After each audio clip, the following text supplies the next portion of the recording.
Mothers are special beings. They're just special. Do you know your mom is able to make you feel like you own the whole world when you basically have nothing? Yani, she makes you feel like everything is yours when you have nothing. Huna kitu, huna chochote.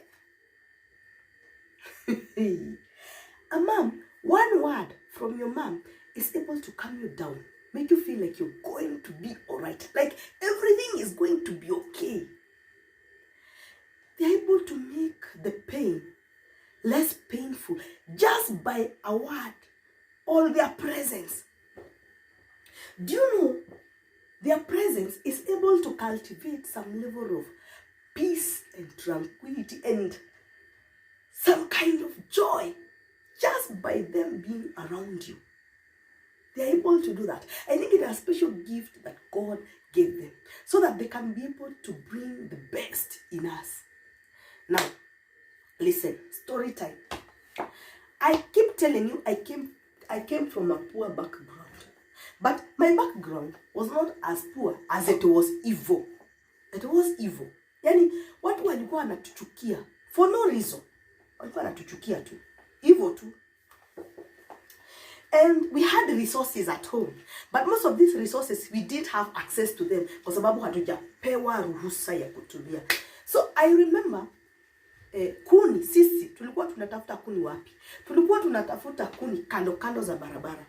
I used to go na kamba, kando za barabara. Live fences, Unaona kenye kamekauka, unakata hako. In a few hours, uko na whole bunch ya kuni.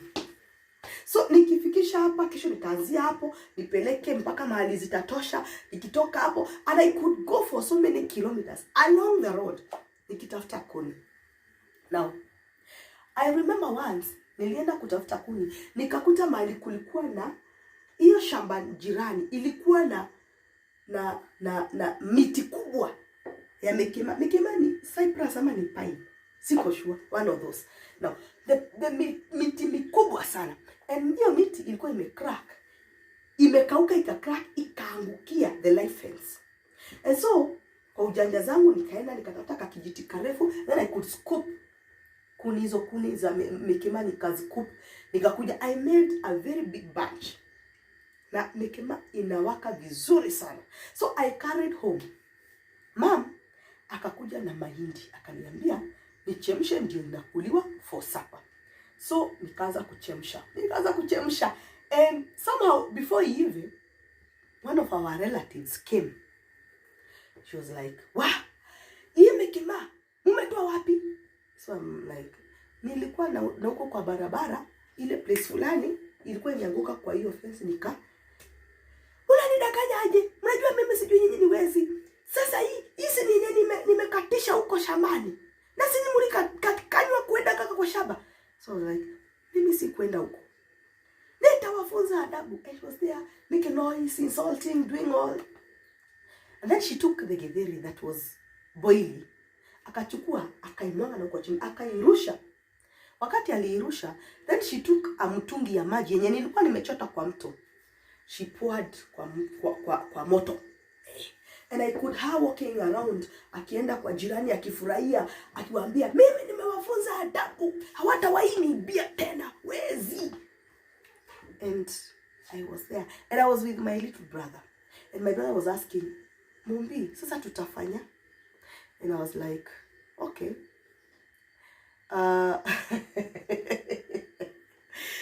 Chukua sufuria, tuende tukaokote mahali amemwaga. So tulienda na tukaanza kuokota. And tukaokota. Then I tried washing. Nikaziosha zile mahindi, unajua zilikuwa zimeanza kutokota. Sasa zimemwagwa kwa matope. Then you can imagine washing. Haikui safi. So I tried. Nikajaribu kuichemsha kidogo, bado ni mchanga. And my mom came, and I was so angry. I was so distressed. It was painful. Chakula yetu, that was the only maize yenye tulikuwa nayo. Na mtu amekuja ameimwaga for no reason.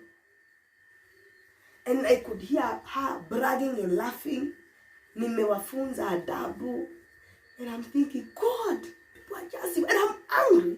And my mom comes and she's like, kwani nini iliendelea? So I tell her the whole story. She's like, na sasa kwa nini unakasirika?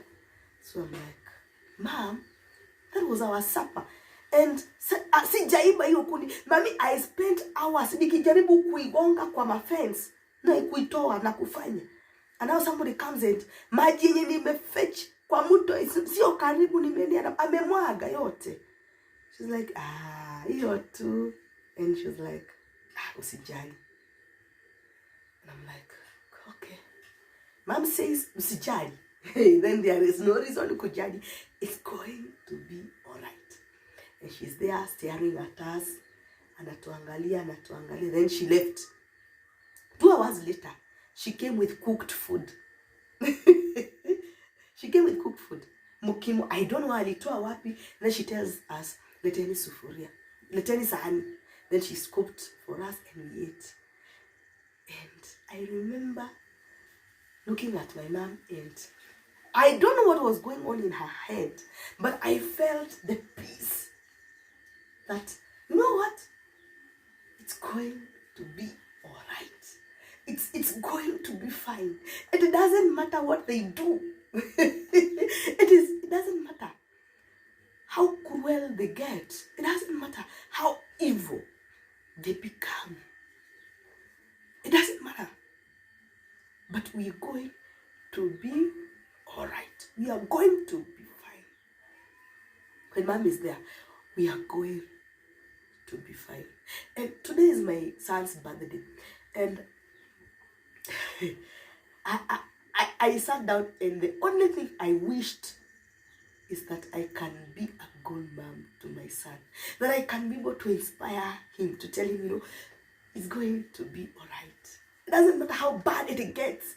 It doesn't matter how cruel they are. It doesn't matter how evil they are. It doesn't matter what you don't have. It doesn't matter.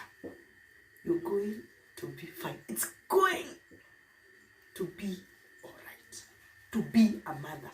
To be able to inspire the best out of our children. Happy birthday, Jacob.